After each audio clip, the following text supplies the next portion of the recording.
Chaque jour, des milliers de gens font la différence et maintiennent le filet social en place pour les communautés vulnérables. Mon nom est Daniel Lantaigne et je me suis donné pour mandat de sortir de l'ombre ces héros, des héros anonymes. Aujourd'hui à l'émission, j'ai grand bonheur de vous présenter deux organismes comme à l'habitude et on va s'en aller directement à Québec pour commencer. Évidemment, je vous réserve un deuxième organisme pour la deuxième partie de l'émission.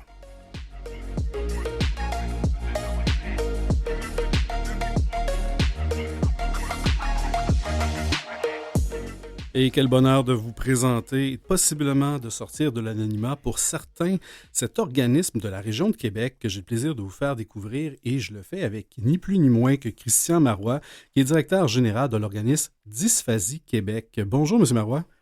Hey, bonjour. Merci d'être avec nous aujourd'hui. Très heureux de vous présenter puis de vous rencontrer aussi par la même occasion. Ça fait excellent. Je suis très heureux d'être là. Honnêtement, là, je trouve ça génial que une émission comme la vôtre décide de faire sortir de l'ombre ceux qui travaillent beaucoup. Oui, certainement. Ça, vous n'avez pas besoin de me convaincre. Je suis assez convaincu que vous donnez beaucoup d'heures pour votre organisation.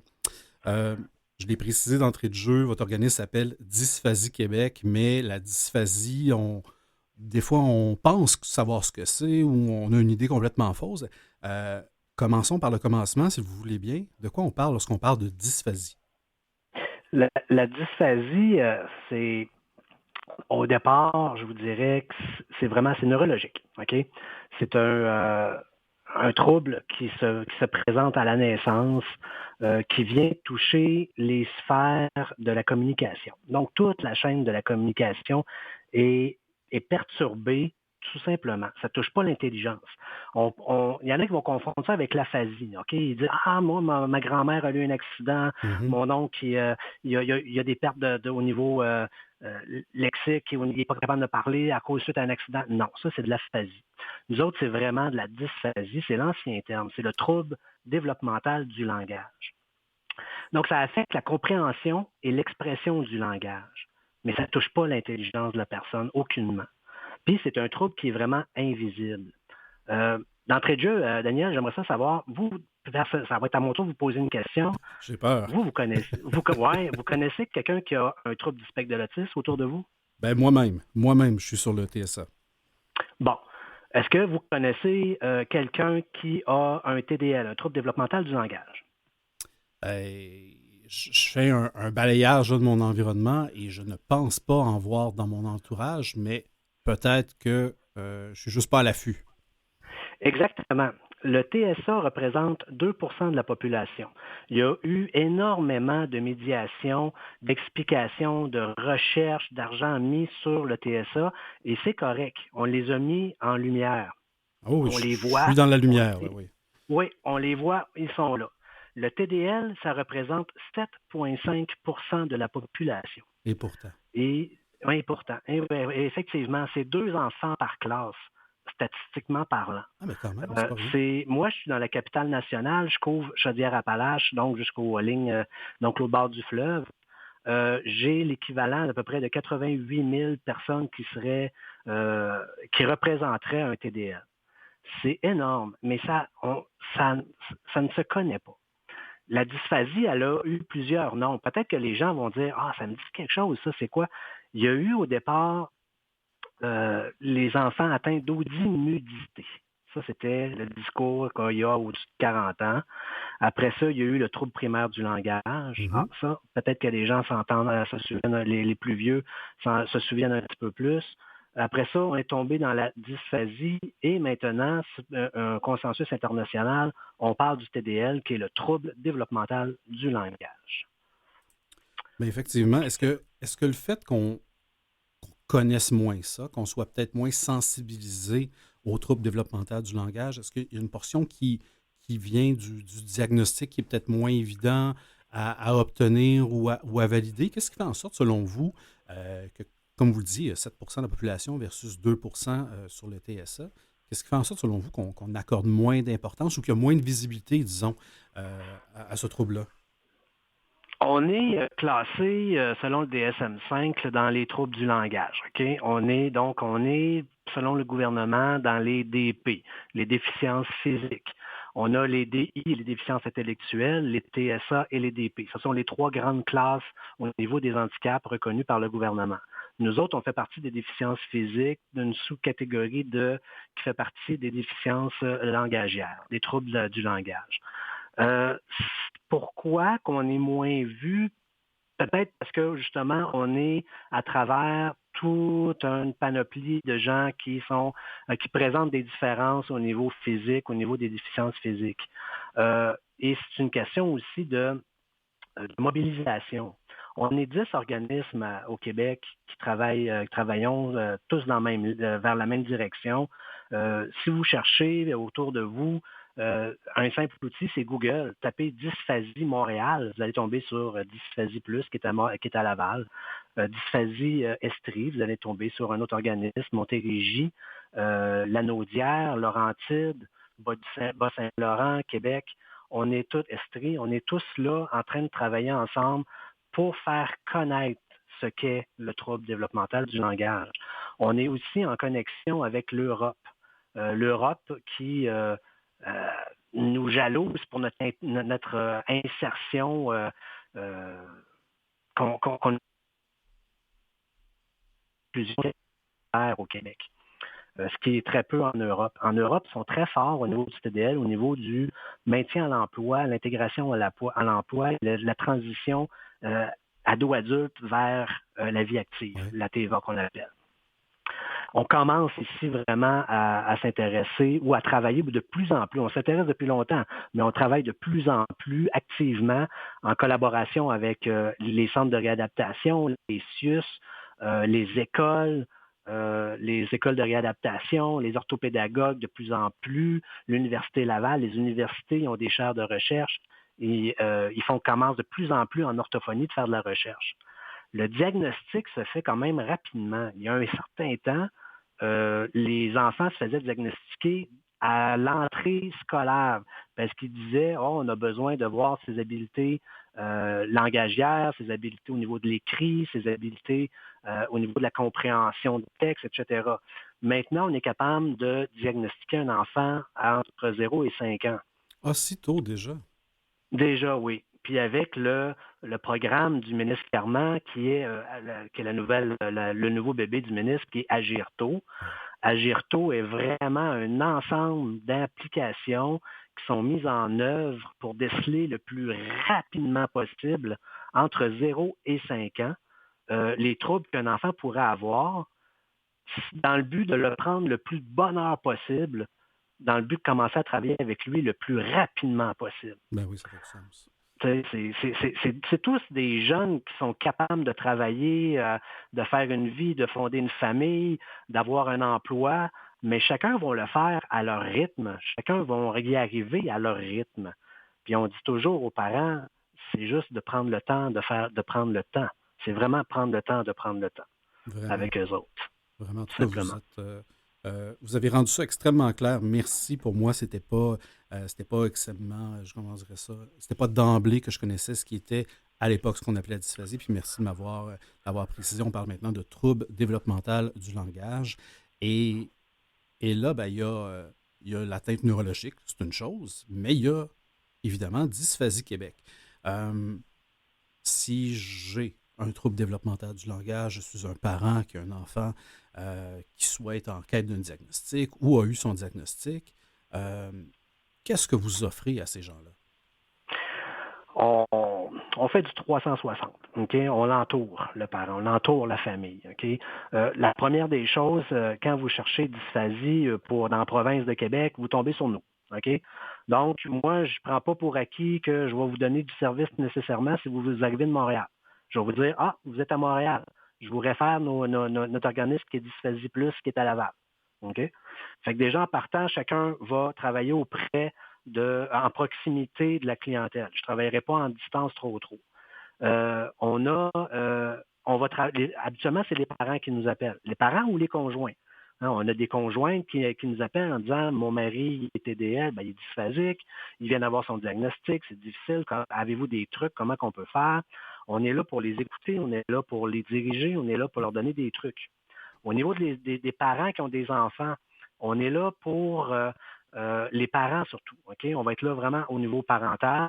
On a des rencontres parents. Venez jaser, venez discuter avec d'autres parents. Venez voir c'est quoi les trucs, c'est quoi. Vous n'êtes pas tout seul dans ce monde-là. On est là pour vous outiller, on est là pour vous écouter, pour vous aider. Souvent, c'est des parents aussi qui sont déjà accompagnés, soit à l'IRDPQ à Québec, là, qui est le centre de réadaptation. Au CRDP, ça arrive sud. Ils ont déjà des orthophonistes. C'est l'orthophonie qui a le diagnostic, qui va faire le diagnostic Oui. au niveau du TDL chez l'enfant ou un neuropsychologue. Nous autres, c'est un organisme communautaire. Ça fait 32 ans qu'on existe à Québec. Je vous dirais qu'on a toujours été là pour le trou de service. OK? On est là pour quand l'école ne peut pas donner le service à l'enfant. On est là quand la famille n'a pas les moyens de se payer avec un PAE, là, des aides aux employés, Oui. ou parce qu'il y a quand même des gens qui n'ont pas des assurances pour se payer un orthophoniste. Bien, on est là pour les aider à faire socialiser un peu au moins leurs enfants. On leur donne un break aux parents. C'est des jeunes qui, vu qu'il y a un problème de communication, ont tendance à s'isoler. Donc, vraiment à rester chez eux et à ne pas créer de relation avec autrui. Donc, on est là pour la sociabilisation. On est là pour leur donner aussi des outils. Quand ils deviennent ados, on a des formations avec eux autres de connaissance de soi. On a en collaboration avec le CIUS à Québec, on a des formations sur la sexualité. On va avoir des formations sur la santé mentale. On va avoir des formations sur l'économie. Comment magasiner un cellulaire? Combien de personnes ayant un TDL, présentant un TDL, m'appellent et nous disent je pense qu'on s'est fait avoir, j'ai un contrat qui me coûte les yeux de la tête par mois, 180$, j'ai un cellulaire, comment je pense que je me suis fait avoir parce que j'ai rien compris. Effectivement, ils n'ont rien compris. Ça va Ben oui. trop vite pour eux Ben, autres. je comprends. Je comprends. On est dans une société où la communication est très, très, très accélérée et eux autres, ils ont un problème de communication. Ouais. C'est un trouble au niveau de la communication. Donc, toute la chaîne de communication, ce qu'on fait présentement, je parle vite. OK? Je suis conscient. Et pour un TDL, c'est difficile de me suivre. Puis s'il accroche sur un mot, puis moi, que je continue à parler, je ne me suis pas aperçu, il vient de perdre le fil. C'est des jeunes qui ont beaucoup de difficultés avec l'abstrait. Donc, hier, avant-hier, demain, OK. le professeur va lui dire « Hey, mercredi, on va avoir une visite du bonhomme carnaval. » Ah, il arrive chez maman. Il dit « Maman, je dis mercredi, le bonhomme carnaval s'en vient chez nous. » Ça, c'est lundi. Le mardi, la mère a dit « Hey, demain, le bonhomme carnaval vient. » Il est perdu. OK. Donc on n'est pas juste dans ce qu'on pourrait penser qui est un enjeu d'élocution, mais il y a d'autres aspects avec la communication qui viennent peut-être désorganiser à certains moments les personnes qui vivent avec le TDL, comme vous l'appelez, le trouble développemental du langage. Écoutez, M. Ouais, tout à Marois, fait. on va prendre une petite pause et on revient dans une minute. On va poursuivre cet échange-là qui est extrêmement fascinant et extrêmement éducatif également. Alors, on se retrouve dans un petit instant avec Christian Marois, qui est directeur général de Dysphasie Québec.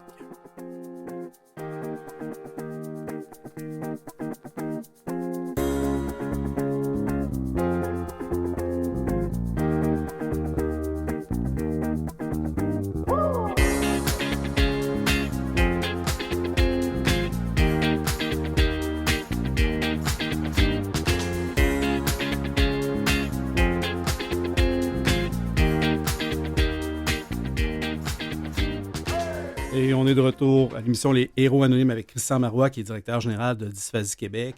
Dans la première partie de cette entrevue-là qui a passé là, vite comme l'éclair, je dois dire. Merci. Merci d'avoir parlé peut-être, comme vous disiez, rapidement. Ça nous a permis d'en avoir plus plus pour notre argent.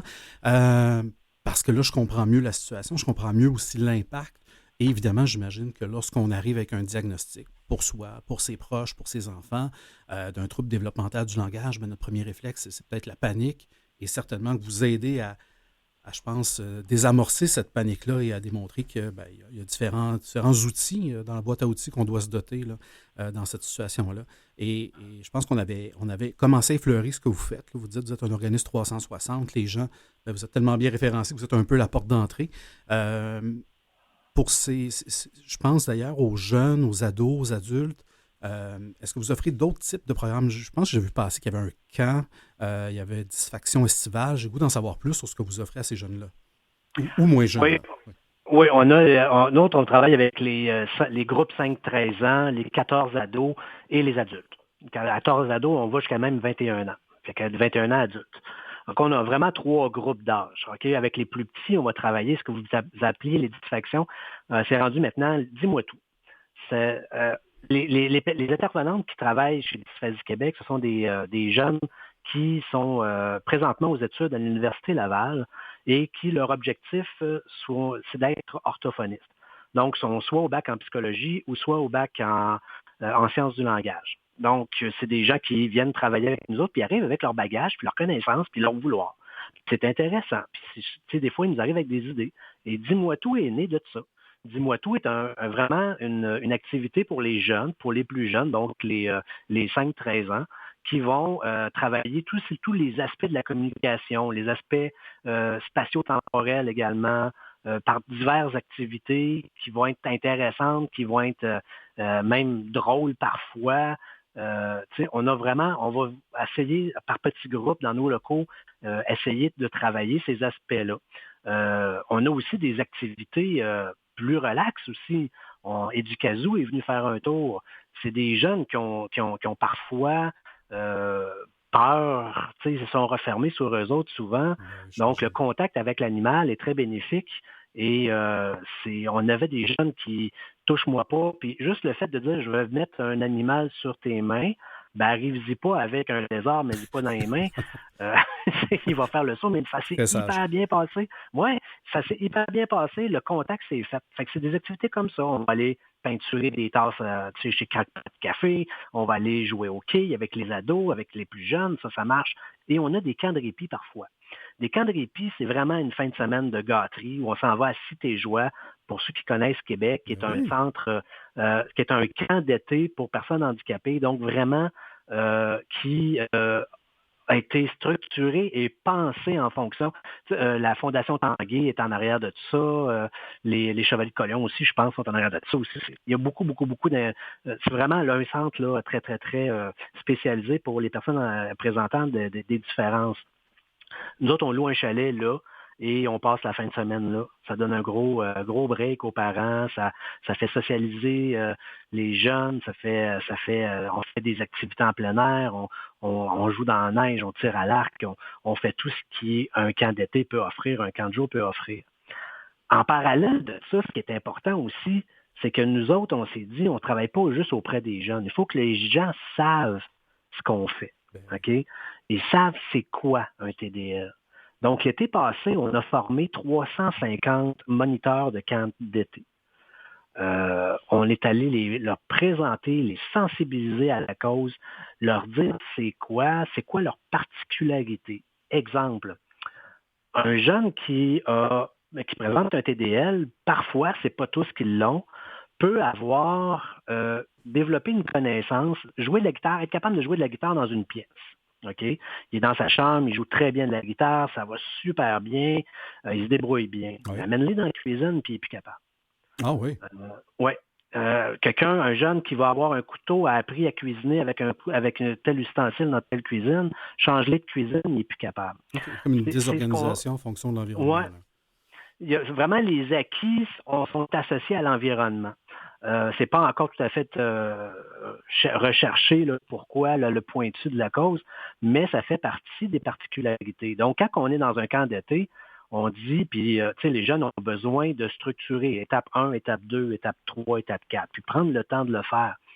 Donc, quand je me plais à former les jeunes de camp d'été, je leur dis, quand vous allez faire du slime avec les jeunes, les animateurs, ouais, du slime. Ben, je dis, c'est pas juste de dire, hey, mixe ça avec ça, puis mets ça, brasse ça, puis tu vas voir, tu vas avoir une belle poutre. Non, ils comprendront rien. Quand tu vas être avec le jeune, fais-y à place une liste d'épicerie, étape 1, étape 2, étape 3. Puis là, il va triper. Il va vraiment, vous allez vraiment l'embarquer.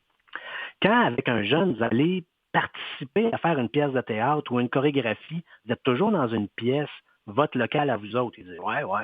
Mais quand vous allez arriver sur scène, c'est pas nécessairement de la panique ou du trac qui fait qu'il sera plus capable de le faire. Il faut juste être conscient de ça. Tu sais, être conscient que le jeune va peut-être s'isoler, pas parce qu'il est gêné, peut-être parce qu'il ne comprend pas ce qui se passe.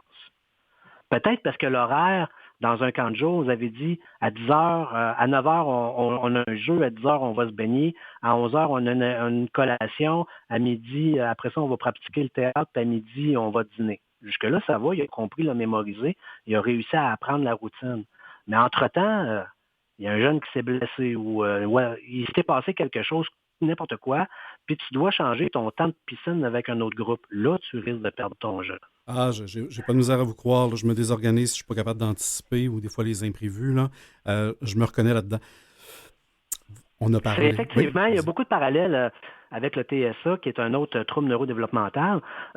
C'est que les approches sont similaires. On a les mêmes approches là, au niveau, au niveau de la communication, au niveau de la sensibilisation, au niveau de l'approche avec le jeune. On a des similitudes, mais il y en a d'autres là, qui. Il y a d'autres, c'est vraiment différent parce que c'est vraiment classé différemment, mais il y a un peu au niveau là, de troubles de communication neurologique. Là, la communication, ce n'est pas nécessairement juste la parole, c'est la Non. relation, c'est être capable de comprendre son environnement, de s'intégrer dans l'environnement, être capable de suivre ce qui se passe. Fait que c'est tout ça ensemble qui fait que les jeunes ayant ces problématiques-là, peu importe, si c'est. Parce qu'on pourrait parler à quelqu'un qui a un TDL, et quelqu'un me demandait, Christian, comment je fais pour savoir que mon ami ici présent, je vais faire une présentation, a un TDL qui est dysphasique? Ben, je dis, si tu n'en as pas parlé, tu ne le sauras pas. Tu vas peut-être dire, ah, il parle mal, ou il a décroché, ou il n'utilise pas les bons mots, ou à un moment donné, on parlait d'un sujet, puis lui, il est parti complètement à travers un autre sujet ailleurs, puis il s'est perdu dans ce qu'il disait. Fait que là, toi, tu as fait comme, ah, ouais, peut-être que tu n'aurais même pas été son ami à cause de ça. Mais Mhm. il a été franc, il a été ouvert, il t'a expliqué ce que c'était, et tu l'aides là-dedans. Parce que les jeunes, souvent, il y en a qui disent, aide-moi à terminer mes phrases, puis tu vas devenir mon meilleur ami. Ah, wow. Fait que, il y en a d'autres qui n'osent pas le faire. Il y en a d'autres qui veulent le faire, qui veulent le développer par eux-mêmes. C'est correct. Puis c'est parfait. Chacun son rythme, chacun ses forces. Mais il y en a d'autres il y en a beaucoup. Puis, tu sais, on a tendance à dire, souvent, je ne sais pas si tu es d'accord avec moi, Daniel, tu sais, c'est, oh, elle parle pas à sa place, réponds pas à sa place, laisse-les répondre. Tu sais. Mais avec un TDL, souvent, ben, c'est, tu veux-tu que je t'aide à répondre? Tu veux-tu que je réponde avec toi? Ouais, puis c'est pas Veux-tu insultant qu'on le dans ce fasse cas-là, là. ensemble? Non, parce qu'il le veut, puis c'est ça, il veut, tu l'aides dans son cheminement. Ben oui, ça permet justement de communiquer cette pensée-là qui est peut-être pas toujours facile à communiquer. Euh, Clairement, vous êtes un passionné de votre organisation. Vous êtes là depuis un peu plus de 2 ans, si je ne me trompe pas, comme directeur général. Ça fait exactement 2 ans, je suis rentré ouais, il y a 2 ans exactement. Puis, sur une base plus personnelle, qu'est-ce qui a fait en sorte que vous avez dit, ben moi, mon prochain défi, c'est la direction générale de Dysphasie Québec? La pomme est tombée très proche de l'arbre. Ah, C'est rare que j'en parle, mais mon père a été le premier orthophoniste audiologiste de la ville de Québec. tout s'explique. Ouais. Donc, quand j'étais jeune, j'entendais parler d'audimudité dans le salon. Ma mère était rééducatrice du langage. Oh mon Elle Dieu. faisait le travail de orthopédagogue avant même que le titre vraiment soit reconnu dans les commissions scolaires de la Rive-Sud de Québec. Donc, je suis né dans un environnement qui était très, très, très impliqué auprès des jeunes différents. Mon père a développé beaucoup le côté audiologie, mais les formations en 1955-56, quand il était diplômé à l'Université de Montréal, c'était l'orthophonie et audiologie. D'ailleurs, c'est le même ordre présentement, c'est l'ordre des orthophonistes et audiologistes du Québec. Donc, ils travaillent de pair, ils travaillent ensemble. Ça a été développé. Fait que mon père a beaucoup travaillé à travers le Québec, s'est fait beaucoup connaître à certaines places.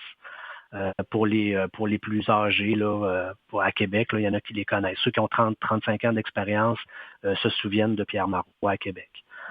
C'est un peu pour ça. Moi, j'ai été chercher mon baccalauréat en psychologie. J'ai un certificat en enfance inadaptée. J'ai par la suite bifurqué en informatique et j'ai travaillé beaucoup en gestion d'entreprise.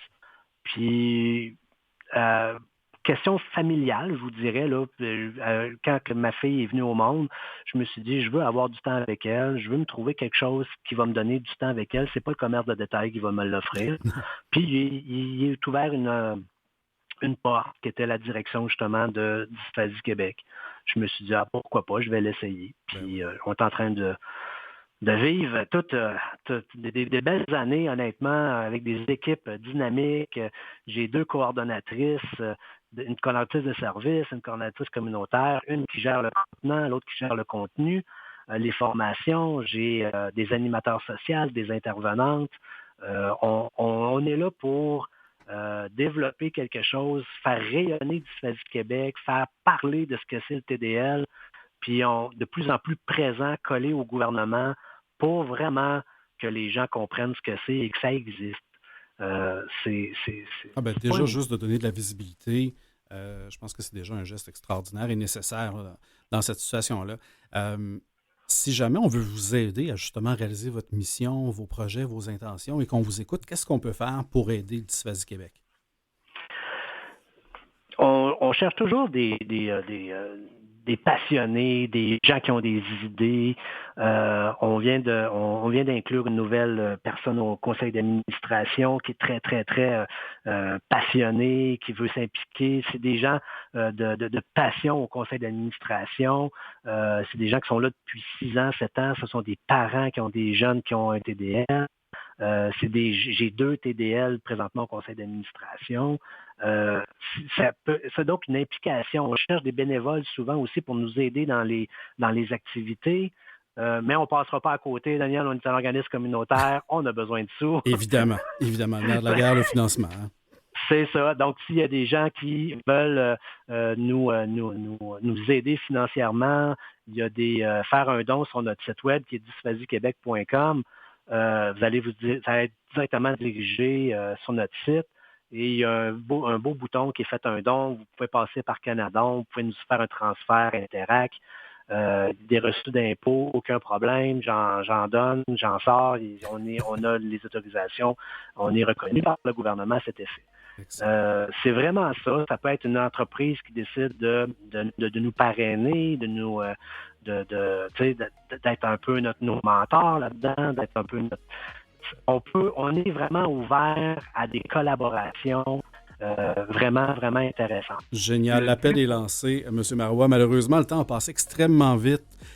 Je vous remercie encore une fois. Si vous voulez plus d'informations pour soutenir Dysphasie Québec, je vous invite à visiter dysphasie-québec.com. Allez joindre au 418-780-0680. Ce fut un immense plaisir. Je vous souhaite la meilleure des chances, mais surtout le meilleur du succès plutôt pour la suite. Et à vous à l'écoute, on se retrouve dans quelques minutes pour découvrir un autre héros anonyme.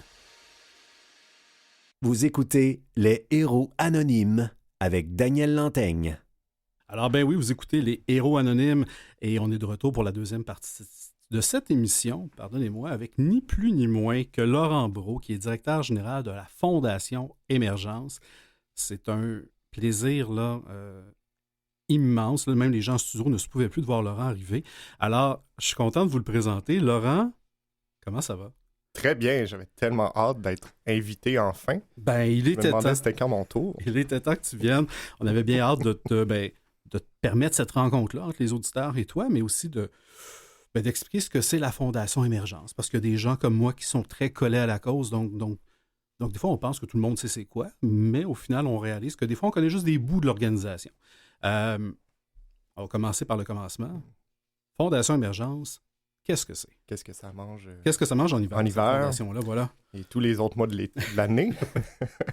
Bon, la Fondation, c'est un organisme qui fait de l'éducation, de la sensibilisation, de l'information du grand public sur les réalités LGBTQ+.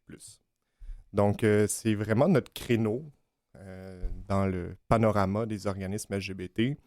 Nous, c'est de sensibiliser le grand public, là, si j'avais le résumé en 3 mots. Là. Donc, on n'offre pas nécessairement de services directement pour les communautés LGBT. Nous, on est tourné vers l'extérieur des communautés LGBT.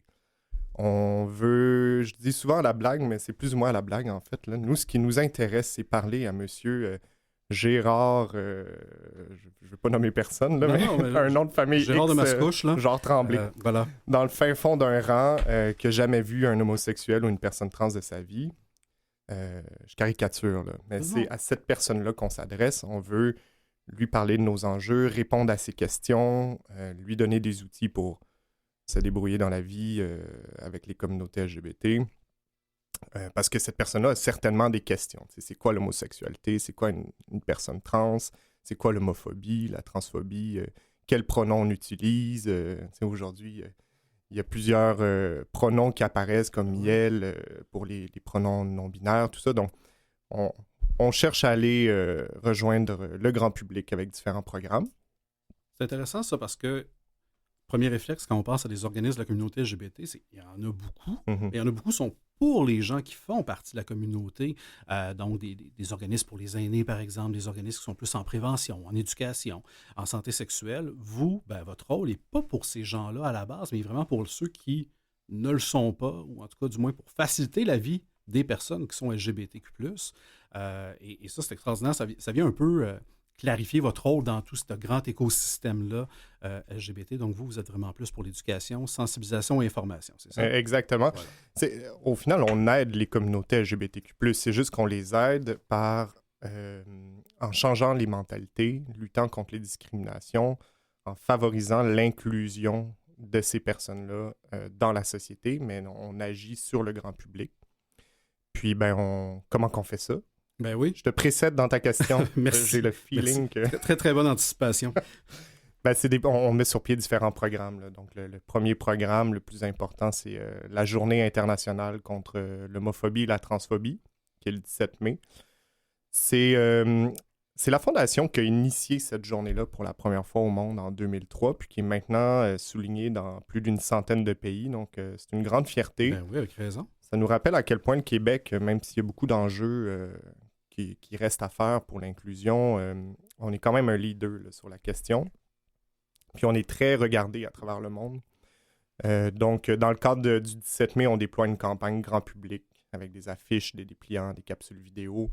Depuis les 2 dernières années, on envoie du matériel dans toutes les écoles au Canada, sans exception. Donc, on accompagne les différents milieux, aussi le milieu de travail, le milieu institutionnel, privé. On rencontre aussi les élus pour leur expliquer la thématique qui est mise de l'avant. Donc, c'est vraiment une journée de mobilisation, de sensibilisation.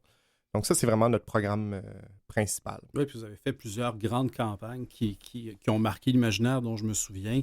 Encore, plus récemment, il y a eu la montre, il y a eu le bouclier, il y avait des campagnes de choquants, oui, juste pour les personnes homophobes. Il y a eu beaucoup dans le milieu des sports. Bref, vous avez fait plusieurs campagnes qui ont marqué l'imaginaire et qui continuent d'adresser, je crois, très certainement des enjeux que certains, à tort, pourraient penser qu'ils sont déjà réglés dans notre société. Bon, on est au Québec, on peut se marier, on peut adopter. Là, maintenant, il y a même des programmes d'assurance pour les personnes trans. À se demander, les gens qui ne sont pas confrontés pensent que tout est réglé, que tout est acquis et tout est beau. Il y a une chose qui est le légal, puis il y a une autre chose qui est le social. Et clairement, il y a encore des enjeux à régler ici même, dans notre beau Québec, dans notre beau pays, certainement à l'extérieur dans le pays, parce que vous traduisez pas mal de matériel dans plusieurs langues, si je ne me trompe pas, là, pour le 17 mai. Oui, on traduit nos affiches en 20 langues. Quand même.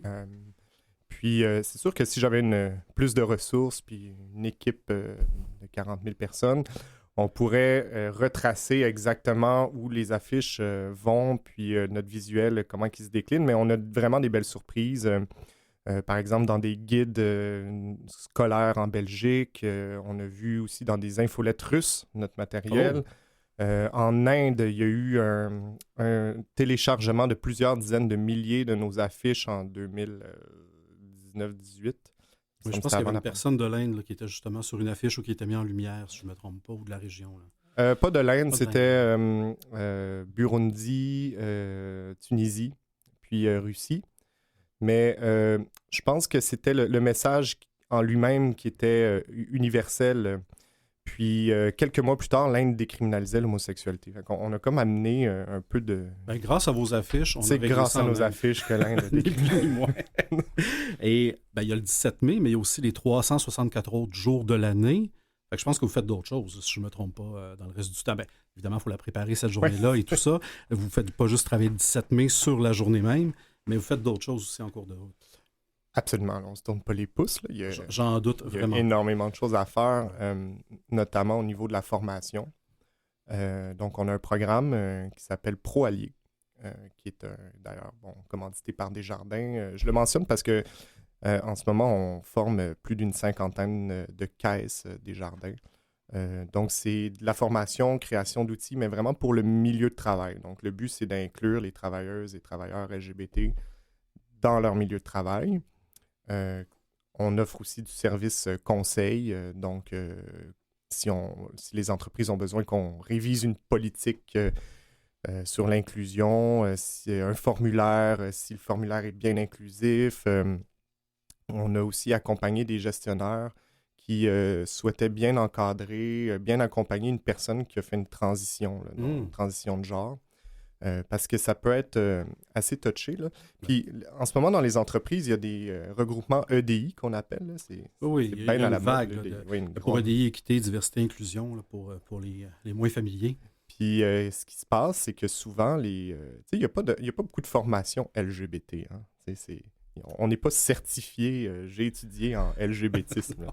Donc, ce qui se passe, c'est que les regroupements EDI n'ont pas nécessairement les connaissances, l'expertise sur les enjeux LGBT, donc ils se tournent vers nous pour les aider, les accompagner dans leur projet.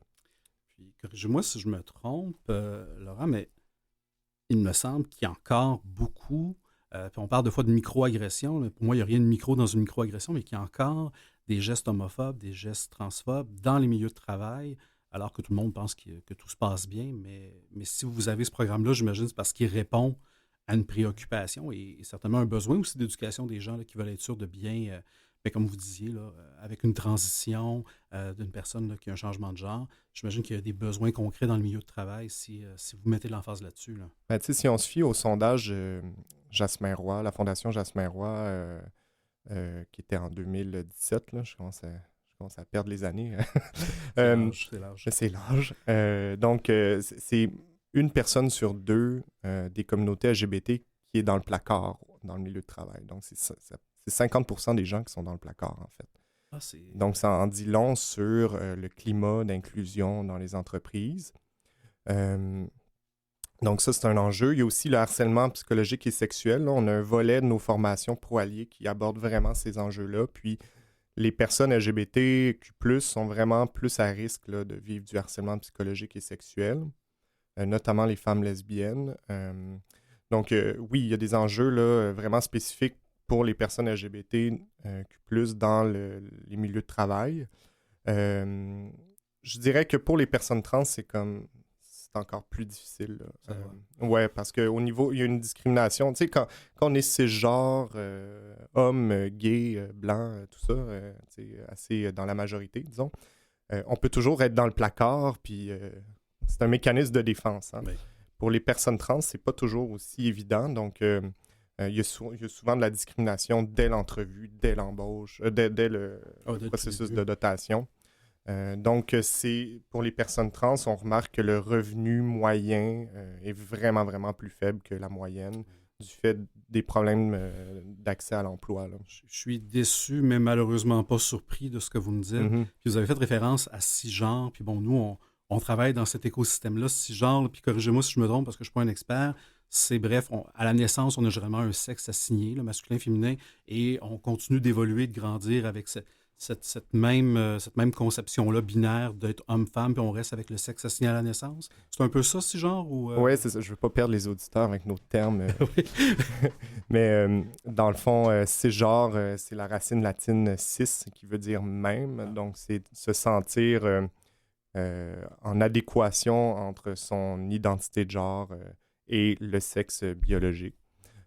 Donc, par exemple, si je me sens homme et j'ai des organes génitaux masculins, et que je me sens tout à fait conforme avec ça, on est dans le cisgenre. On est dans le cisgenre. Comparativement à une personne trans ou une personne non-binaire ou d'autres cas de figure. Là. Exactement. Parfait.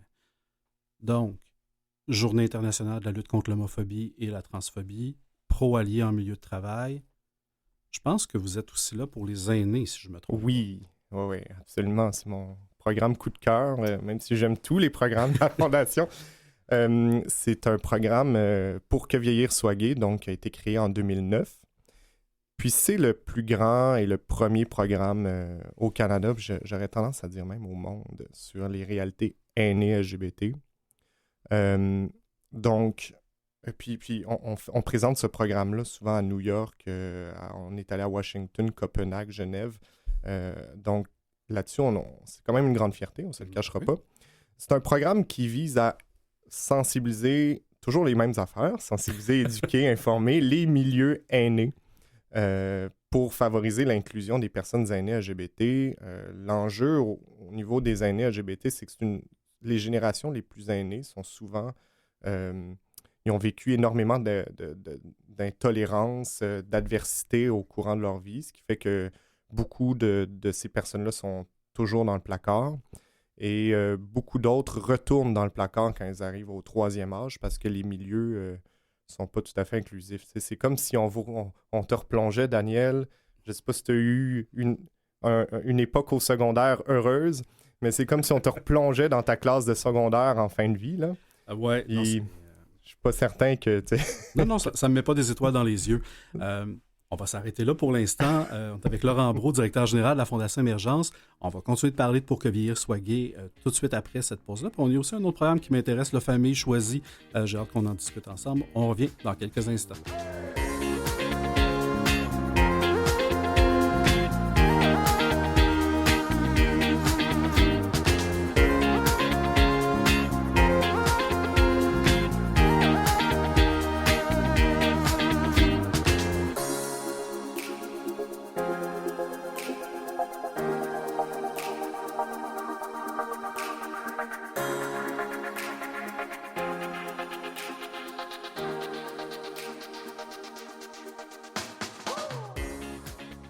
Alors, de retour à l'émission Les Héros Anonymes, on est toujours avec Laurent Brault, directeur général de la Fondation Émergence. Et on se parlait juste avant de se quitter pour une petite pause du programme Pour que vieillir soit gai, qui fait évidemment de la sensibilisation et de l'éducation dans les milieux aînés pour qu'ils soient évidemment inclusifs. Ce qu'on ne souhaite pas, c'est que des gens qui sont sortis du placard aient à y retourner finalement d'une certaine façon lorsqu'ils sont dans des milieux de vie aînée. Et comment ça se matérialise, ce programme-là? Ce sont les organismes, pas les organismes, mais disons les centres d'hébergement ou les lieux pour aînés qui vous contactent. Comment ça s'opère? Moi, j'ai commencé en 2014 à la Fondation, puis je m'occupais de ce programme-là. Et il fallait cogner à toutes les portes possibles parce que les portes étaient closes, les milieux aînés ne voulaient rien savoir des réalités aînées LGBT. Puis à la longue, tranquillement, les portes se sont ouvertes. Les milieux principaux où on se rend pour faire de la formation, puis d'ailleurs, je suis toujours accompagné d'un aîné qui vient témoigner dans les formations. C'est surtout les résidences publiques, les ressources intermédiaires, le réseau de la santé. Donc, tout ce qui offre des services aux aînés, que ce soit l'hébergement, mais aussi d'autres services, c'est notre public cible pour ce programme-là. Je dirais que où on a le plus de difficultés, c'est les résidences privées. Ah oui. Ça, c'est vraiment un mur, là. Donc, je fais un appel à tous, là, toutes les personnes qui travaillent dans des résidences privées. Si vous êtes capable de nous aider à ouvrir des portes pour... Parce que la formation, c'est surtout pour les intervenants et intervenantes, mais il faut penser que beaucoup des aînés sont des grands-parents, par exemple. Puis là, leurs enfants font leurs petits-enfants font leur coming out, ou leurs enfants, ou même leurs frères et sœurs. Il y a des coming out qui se font à tout âge. Mais les aînés peuvent avoir des questions, puis on est là aussi pour y répondre. On ne peut pas les laisser. On dit souvent que les aînés, c'est des générations plus homophobes ou transphobes. C'est pas tout à fait vrai. En tout cas, sur le terrain, c'est pas ça qu'on remarque. Mais c'est juste qu'on leur donne pas une tribune pour parler de ces enjeux. Puis, éventuellement, quand je serai un aîné, il me reste encore 2-3 ans avant que ça arrive, probablement que si j'ai à choisir un lieu dans lequel j'irai, je voudrais m'assurer que ce soit un lieu inclusif, sensible à ma réalité et connaissant. Donc j'invite effectivement, moi aussi, là, les résidences privées à se joindre et à bénéficier de cette formation-là qui me semble fort pertinente et nécessaire, sachant très bien que les générations qui nous ont précédés ont vécu d'autres enjeux également, n'ont pas eu ça. Je ne veux pas dire qu'on l'a facile, que je l'ai eu facile, mais l'ont eu, je pense, certainement plus difficile par le passé. Donc, traitons-les avec dignité et respect, certainement, et ce programme-là doit y contribuer grandement. L'autre programme, famille choisie, j'ai aucune idée qu'est-ce que c'est, famille choisie. On se crée notre famille, on se crée des amis et tout va bien, ou il y a quelque chose d'un petit peu plus articulé que ça, là? Ben, c'est en partie vrai, Daniel. En fait, Famille choisie, c'est un programme qui vise à sensibiliser les milieux de la proche aidance sur les réalités LGBTQ+. Donc, c'est quoi un proche aidant? C'est une personne qui s'occupe d'une autre personne selon un certain nombre d'heures semaine. Je crois que la définition exacte du gouvernement, c'est 10 ou 20 heures, là, j'ai un doute ici, qu'on consacre dans notre semaine pour aider, que ce soit pour faire le ménage, amener à des rendez-vous. Bon. La particularité des communautés LGBT, c'est que souvent, les proches aidants, c'est-à-dire nos aînés, parce que ça touche quand même pas mal les générations plus aînées, ont vécu le rejet de la famille. Donc, les personnes aînées LGBT ont fini par se reconstituer un réseau d'entraide à partir des amis de LGBT de la communauté. Ben oui. Donc, c'est pour ça qu'on appelle ça une famille choisie versus une famille biologique. Donc, c'est un réseau d'amis LGBT d'entraide. Et le problème, en fait, c'est que ces amis-là, qui jouent en fait un rôle extrêmement important dans la vie des aidés, sont pas reconnus toujours, soit par la loi, ça a changé dernièrement, mais aussi dans les services pour les proches aidants, donc du soutien psychosocial, du répit. Puis un des grands défis, c'est l'auto-identification. C'est que souvent, on se dit, ben, je suis pas proche aidant parce que je suis pas de la famille. Mais c'est pas vrai. Quand tu consacres 20-30 heures semaine et même plus pour aider une personne, pas mal dans la proche aidance, là, c'est pas mal la proche aidance. Puis, il y a toutes sortes de choses qu'il faut savoir, puis surtout que ces personnes-là peuvent bénéficier au niveau fiscal, peuvent bénéficier au niveau des services. Donc, on remarque que les personnes LGBT proches aidantes ne bénéficient pas de ce qu'elles ont droit. Tout à fait. Donc, nous, notre travail, c'est de les informer, puis de dire au milieu de la proche aidance, ben, la famille choisie, elle existe, puis il faut la considérer. Ben, avec raison, et c'est tout à fait vital. Donc, pour moi, famille choisie, maintenant, je comprends un peu mieux ce que c'est. Puis c'est tout à fait vrai, là, les gens se reconstituent des familles s'ils ont vécu, évidemment, soit de l'isolement ou que des liens se sont rompus avec les familles. Et assurons-nous que les gens qui prennent soin de nos aînés soient reconnus à leur juste titre, notamment. Donc, on a parlé de différents programmes que vous offrez. Si je pense aussi à la Fondation Émergence, je pense à les prix de la Fondation Émergence, oui, parce que vous en remettez à l'occasion. Vous avez reçu pas n'importe qui il y a quelques mois là, qui venait directement des États-Unis. Qu'est-ce que c'est que ces prix-là? Et qu'est-ce que ça souhaite accomplir, là, cette remise de prix-là? C'est en conformité avec notre mission de sensibiliser le grand public. Dans le fond, l'idée de la remise de prix, bon, comme n'importe quel prix, c'est de souligner, reconnaître, remercier. Mais notre remise de prix est aussi pour diffuser des modèles. Donc, on veut que le grand public, notre ami Gérard, toujours Gérard Durandis, Tremblay, oui. Voilà. Donc, que Gérard dise « Ah, j'aime tellement cette personne-là », puis elle reçoit un prix contre l'homophobie, ça crée un sentiment disons, d'ouverture. La personne se projette dans son idole. Donc, c'est un peu l'idée de la remise de prix, c'est diffuser aussi des modèles, puis remercier et reconnaître. Donc, dans le passé, on a remis le prix à, par exemple, Xavier Dolan, Michel Tremblay, Monique Giroux, Pierre Lapointe. On a aussi de plus en plus, les dernières années, des gens de l'international. Christiane Taubira, qui est l'ancienne ministre de la Justice en France, qui est une grande alliée des communautés LGBT. Puis, on a des prix. Le prix principal, c'est le prix Laurent McCutcheon, en l'honneur du fondateur de la Fondation Émergence et le créateur de la Journée internationale contre l'homophobie et la transphobie, et qui a été quand même président, directeur général de Gay Écoute pendant plus de 30 ans. Gay Écoute qui est devenu Interligne aujourd'hui. Qui était un de vos invités, je crois. Exactement, qu'on a reçu plus tôt cette saison.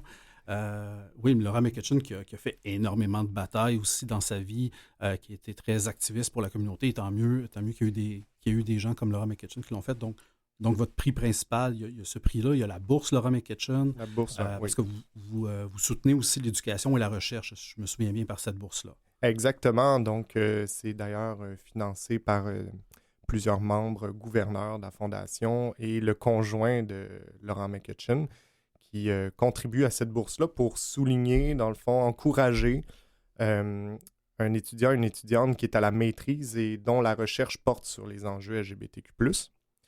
Donc, on est à la 4e édition cette année.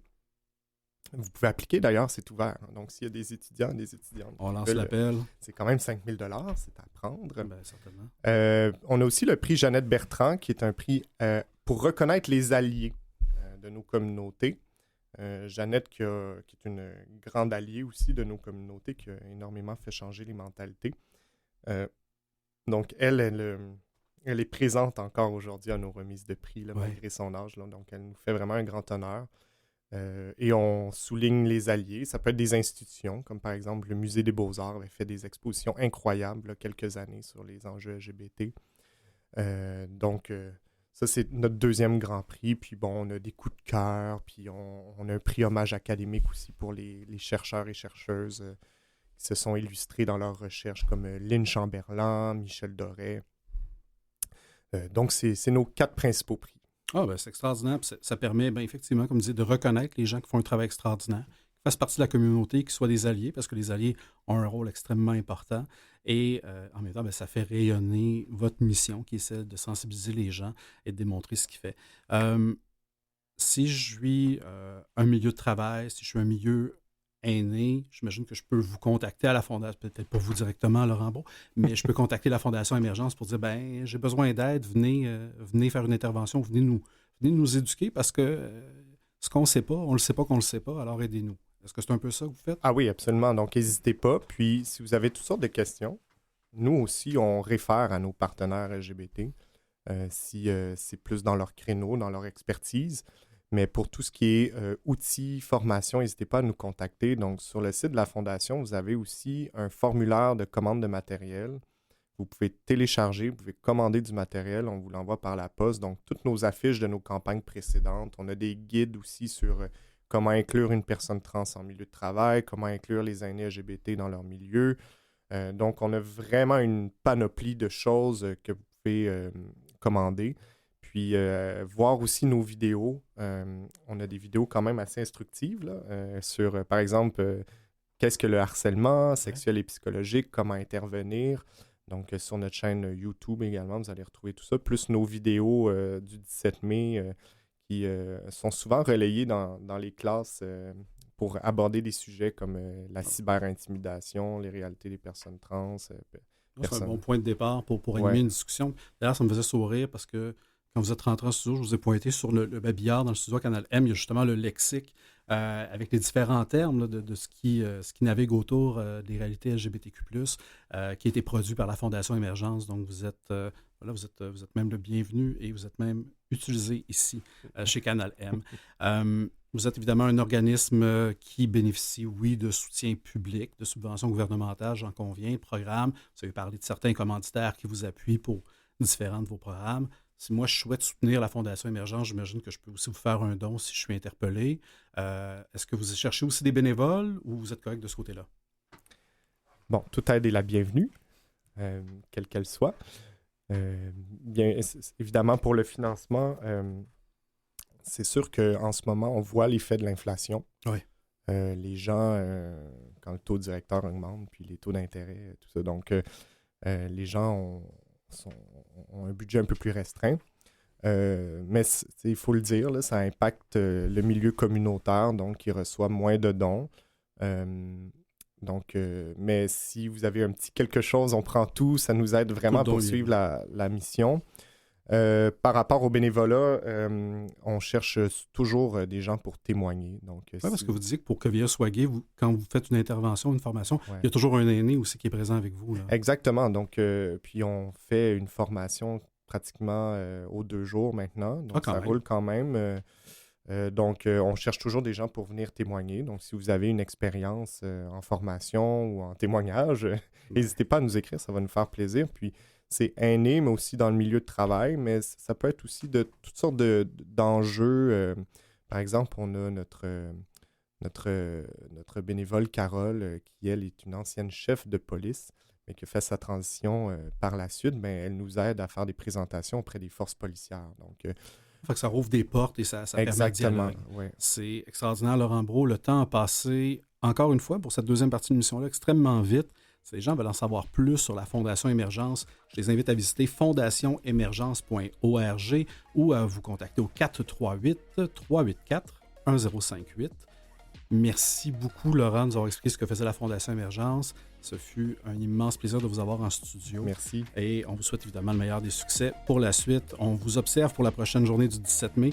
C'est déjà tout pour nous aujourd'hui. Je tiens à remercier nos précieux invités, Mathieu Tessier à la mise en onde, Catherine Bourderon à la recherche, et vous qui êtes à l'écoute. On se donne assurément rendez-vous la semaine prochaine, même heure, même poste, alors que je vous ferai découvrir 2 autres héros anonymes. Bonne semaine!